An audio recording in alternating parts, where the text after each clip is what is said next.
Good morning, friends and my dear children. Once again, your Lalitha ma'am is back with another topic, that is Bohr's model of atom. Okay, how to identify the drawbacks which are being given by Rutherford. Okay, how to overcome the drawbacks which are being given by Rutherford. Okay, so we are going to discuss about how Neils Bohr has overcome the drawbacks which are being discussed in Rutherford's atomic model. Okay, so let us go into the topic. Okay, so today's topic is what? Bohr's atomic model. Bohr's atomic model. Neils Bohr is the name of the scientist which is being heard more frequently because he has done his best for contributing the structure of the atom. Okay, and the structure of the atom which now in existence is totally based on the contribution given by Neils Bohr only. Okay, so the great scientist Neils Bohr. Okay, so Neils Bohr's atomic model was based on Planck's quantum theory. Okay, Max Planck. Okay, based on Max Planck's quantum theory, Neils Bohr has suggested some important points regarding structure of atom. Okay, so let us learn Neils Bohr's atomic model. So before we actually go into the topic of Neils Bohr's model, okay, I would like to explain about Max Planck's quantum theory. Okay, so based on Max Planck's quantum theory only, Neils Bohr has proposed a model for the structure of an atom. Okay, so first we'll learn about what? Max Planck's quantum theory. Max Planck's quantum theory. Okay, now Max Planck's quantum theory. So what does this Max Planck's quantum theory says about? Okay, so actually Max Planck explained about radiations, how electron radiations has been happening, or how radiations are happening from hot bodies. Okay, so already in electromagnetic spectrum, in emission spectrum, we have learnt that emission spectrum is obtained whenever any substance is heated, electrons gets excited to their higher energy levels. Okay, and while coming back to their energy levels, while coming back to their ground states, electron emits some of the energy in the form of radiation. We have learnt like this. Okay, so this point has been explained clearly by Max Planck. Okay, so what does he explain? He explained a theory called black body radiation. Okay, what is that black body radiation theory? What does he say in that theory? Okay, so what does he say? He explained successfully about the emission of radiations. Okay, so whenever any substance is emitting some light radiations in the form of either heat or in the form of light, okay, that emitted radiations will keep changing their frequencies or their wavelengths or their energies. That's it. Only a change in energy is observed, but loss of energy will never happen. Please try to understand carefully. What does Max Planck theory is telling about? Is Max Planck is telling that whenever energy is emitted in the form of radiation, okay, that emitted energy keeps emitting, keeps changing its frequencies. The emitted energy keeps changing its frequencies. Okay, please understand the point carefully. Okay, so what does he explained about? Means the energy of any electromagnetic radiation, E, okay, directly proportional to the frequency of that radiation. E is directly proportional to nu. Okay, now the energy of any radiation, any electromagnetic radiation is directly proportional to its frequency. Okay, so this proportionality symbol has been replaced by an equality symbol by keeping a constant h, and that h is called as what? Planck's constant. H is called what? Planck's constant. Okay, now h is called Planck's constant, and its value you all have learnt. Even in the wave parameters also we have discussed this point. Okay, 6.625 into 10 to the power of minus 27 erg second. Okay, or it has another value 6.625 into 10 to the power of minus 34 joule second. Okay, so this value you call it as what? Planck's constant. Okay, he gave this relation: energy of any electromagnetic radiation or energy emitted by any substance is proportional to its frequency. Okay, so E is equals to h nu is the equation which is called as what? Max Planck's equation. Okay, and this frequency nu is again equal to what? C by lambda. This point also we have learnt. Okay, now where C is what? Where C is velocity of any electromagnetic radiation, and we all have learnt that all electromagnetic radiations travels with velocity of light. Okay, now all electromagnetic radiations travels with velocity of light, and you all know that value of C is equal to how much? 3 into 10 to the power of 8 meters per second. Okay, so you can substitute in place of nu, you can substitute C by lambda also. Then E will become how much? Then E is equal to hc by lambda. So E is equal to what? hc by lambda. Okay, so this is one equation. So in this, what you can able to observe, the energy of any electromagnetic radiation or energy emitted by any substance, whether it is a black body or whether it is any substance which is emitting certain radiations, the energy of that radiations is inversely proportional to the wavelength and directly proportional to frequency. This is what Max Planck explained in his quantum theory. Okay, what is that quantum theory explains us about? Okay, so any radiation which is emitted, okay, any emitted radiation will be emitted in the form of small quantities. Okay, that small quantities are called as what? Quantums. Okay, any emitted radiation will be in the form of small quantities, some small fixed quantities. The emitted energies will be very little quantity, and that little quantity of energy which is emitted, he termed it as what? Quantum. Okay, now quantum. The word quantum stands for what? The word quantum stands for the small quantity, discrete quantity of radiation. Okay, now discrete quantity of radiation is called quantum. Discrete quantity of radiation. Discrete means what? Almost around different for different substances. Okay, now it is like different for different substances. Every substance which is emitting its radiation will have its own discrete quantity it will release. Okay, all will not release same amount of heat. Okay, so discrete quantity of radiations, you call it as what? Quantum. Okay, so every radiation which is being emitted by any substance, that will be in the form of small discrete quantities, and he named it as what? Quantum. Okay, so that's why his theory is called as what? Quantum theory. Okay, so wave propagation will take place in the form of what? Quanta. Okay, the phenomenon of wave propagation of radiant energy. Please understand the point carefully. The phenomenon of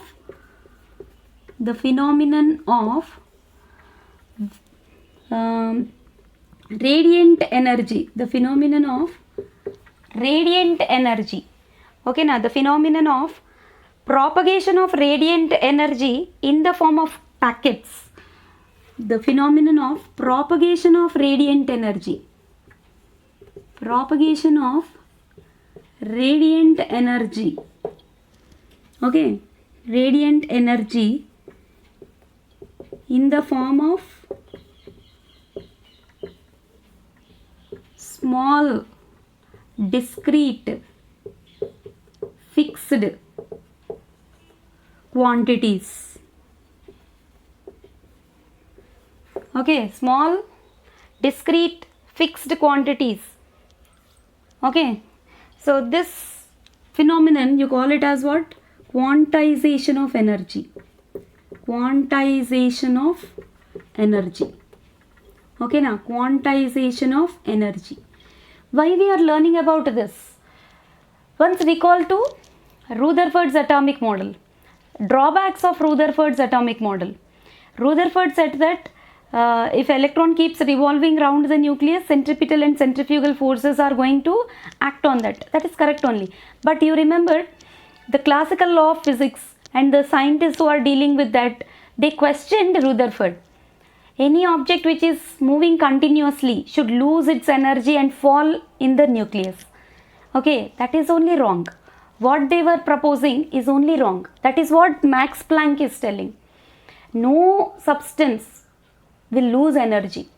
Okay, what they said, electron keeps revolving around the nucleus. So if it keeps revolving, it should lose energy and fall in the nucleus. That was the question asked by that people to Rutherford. Isn't it or not? But Rutherford was unable to answer. Of course he answered. He told that centripetal and centrifugal forces are going to counterbalance with each other, and atom will not follow spiral path and atom will not get collapsed. Electron will not follow spiral path. Electron will not fall in the nucleus. He said that. Okay, but he did not give any kind of proof. Okay, so for that reason they were questioning Rutherford and Rutherford was unable to answer that question. Okay, so to overcome the drawbacks exhibited by Rutherford, Neils Bohr came into picture. Okay, now Neils Bohr is supporting the concept of quantum theory of radiation. So what does that quantum theory of radiation says? Any moving object or any object which is emitting radiation will not lose its energy totally. That's what the phenomenon of propagation of radiant energy. Energy gets propagated. Okay, but that will happen in small discrete quantities, it gets radiated. Okay, and that you are calling it as what? Quantization of energy. Means loss of energy will not happen. Okay, loss of energy will not happen. Instead, the frequencies will change. The energy of that emitted radiation will change. Okay, depending on the way in which the energy gets radiated. Radiant energy is direction, depending on the direction of radiant energy. Okay, radiated energy is direction. Okay, the frequencies from change to lower to higher, or they may change from higher to lower, as well as their energies can change, but no loss of energy will happen. Okay, so atom will never collapse. Electron will not follow spiral path and fall in the nucleus. Okay, so that is proved by whom? Max Planck in his what? Quantum theory of radiation. So Neils Bohr is supporting this and he has given his model. Okay, see, please try to understand what Max Planck has told. You will be getting one mark question for 10th board exam point of view also. Nowadays it is being asked, when an iron rod is heated. Okay, when an iron rod is heated up to red hot. Okay, first when the temperature is acquiring, means it is increasing, then first it turns dull red. Okay, then after some time, if the temperature still increases before the iron rod reaches its melting point, if the temperature still increases, then the redness will also increase. Okay, deep red it will become. And if the temperature is increased more and more, okay, then the iron rod appears to be white in color, and then it turns to be blue in color. Okay, so why these color radiations, why these color changes are observed when you are increasing the temperature? Means there is a change in frequencies of the emitted radiation. There is a change in wavelengths of emitted radiation, but loss of radiation is not happening there. That is emitting heat. Iron rod is emitting heat, but loss of radiation is not happening. Instead, transformation of energy is happening. Okay, transformation of wavelengths is happening. That's why color differences also are being observed in that red hot iron rod. So Max Planck gave this as a daily life example, okay, to say that energy is emitted in the form of small packets. Okay, energy travels, energy gets radiated or propagated in the form of small packets, and that packets he is calling it with the name what? Quanta. Okay, so based on that, Bohr's atomic model has been designed. So what does Bohr's atomic model says? Okay, as usual, he also told that electrons, nucleus is in the center, electrons keep revolving around the nucleus. Okay, but in fixed orbits, in fixed paths called orbits or shells. That was his first point. Okay, electrons revolve around the nucleus in fixed paths called orbits or shells. Okay, this word has been used in fixed path. That is the special word used by Neils Bohr other than Rutherford. Okay, electrons revolve around the nucleus in fixed paths called orbits or shells. Orbits or shells. Okay, so this you call it as orbit or shell. Okay, so he designated them as 1, 2, 3, 4 orbits or in the form of shells, K, L, M, N shells. He designated them as K, L, M, N shells. So what is the second point told by him? As long as electron keeps revolving in the fixed path, its energy is also fixed. Okay, as long as electron, please understand the point carefully, as long as electron revolves in the orbit, its energy is also fixed. Okay, its energy is also fixed. Okay, its energy is not changing. Okay, and the energy of the orbit is also fixed. Okay, energy of the orbit is also fixed. Energy of orbit is also fixed only. That's why such kind of orbits are termed as what? Stationary orbits. That's why they are called as what? Stationary orbits. Means the orbits whose energy will not change at all. Such kind of orbits are called what? Stationary orbits. Okay, so he designated them as KLMN shells or 1, 2, 3, 4 orbits. As long as electron keeps revolving in the same orbit, its energy is fixed. Suppose if electron jumps from lower energy orbit to higher energy orbit, then energy will be absorbed by that electron. Okay, if you are going from first floor to fifth floor, you're just going up, then you need to utilize more energy, isn't it? When electron jumps from lower to higher, some of the energy is absorbed by the electron. Suppose if electron jumps from lower energy orbit to suppose higher energy to lower, then energy is released. Okay, suppose third point is what? Suppose E1 is lower energy orbit and E2 is what? Higher energy orbit. Okay, if the electron jumps from lower to higher, okay, then energy is absorbed. Electron jump from lower energy orbit to higher energy orbit, then energy is absorbed. Okay, energy is absorbed. Okay, and the opposite is the case when it jumps from higher to lower, energy is released.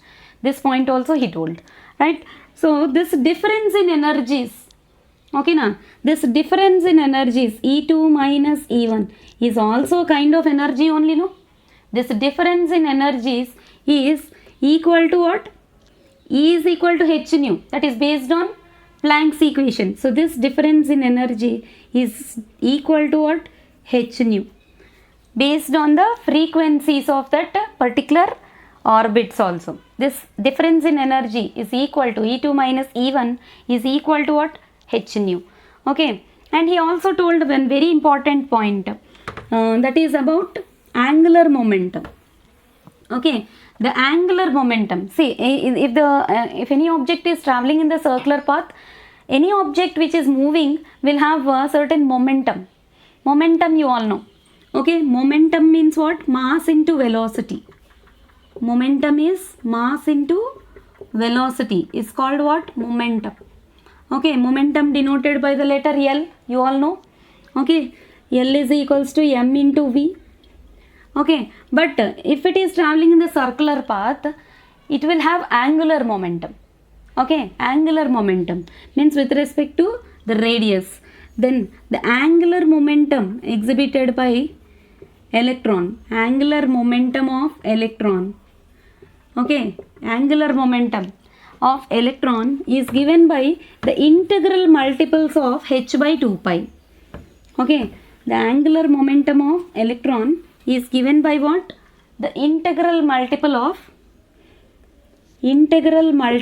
h by 2 pi. Means what? Integral multiple of h by 2 pi. Okay, angular momentum. Here momentum is m into v, but angular momentum means into r also, mvr. Okay, angular momentum means m into v into r. This angular momentum mvr is equal to what? Integral multiple of h by 2 pi. This integral multiple I am keeping the letter n.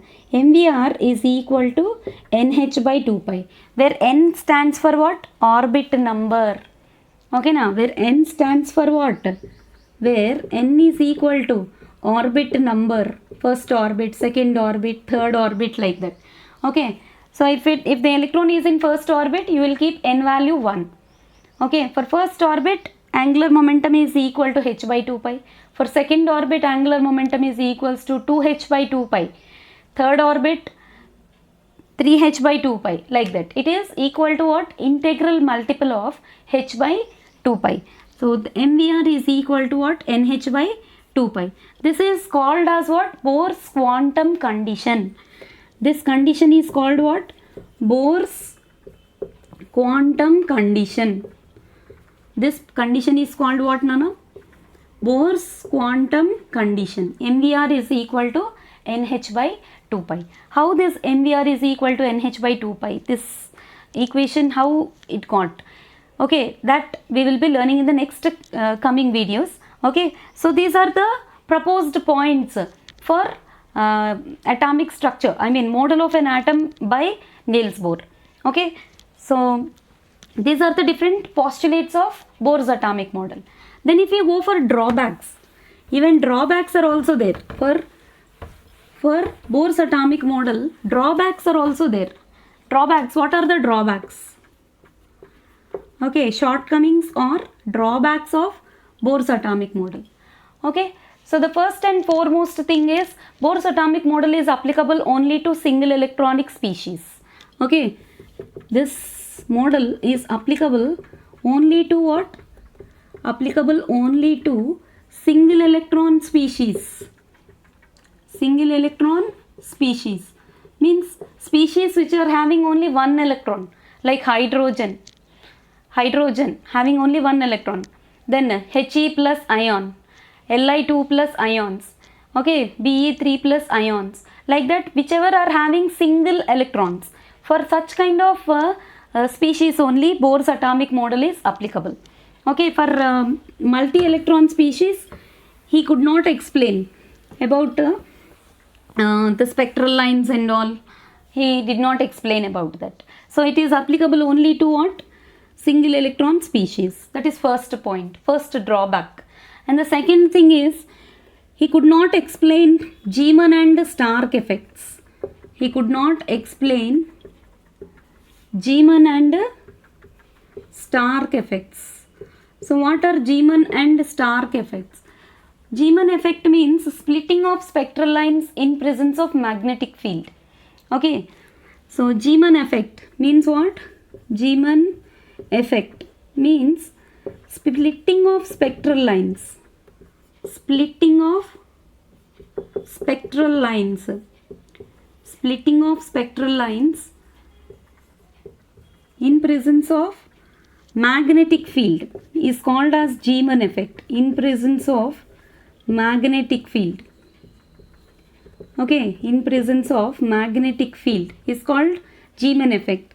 Similarly, Stark effect in presence of electric field. Okay, now splitting of spectral lines in presence of electric field is called as Stark effect. Spectral lines in electric field is called as Stark effect. That means in presence of electric and magnetic fields. Okay, as we have learnt in Bohr's atomic model. Okay, if energy is lost continuously, he thought that band spectrum will come. Okay, continuous band spectrum will come. But instead of this, they observed what? Discrete lines are observed. Why these lines are coming? Then Neils Bohr has explained it very clearly. He explained the concept of hydrogen spectrum. Okay, each transition, whenever electron jumps from one energy orbit to another energy orbit, each electron transition is observed as one line in the spectrum. He told like that.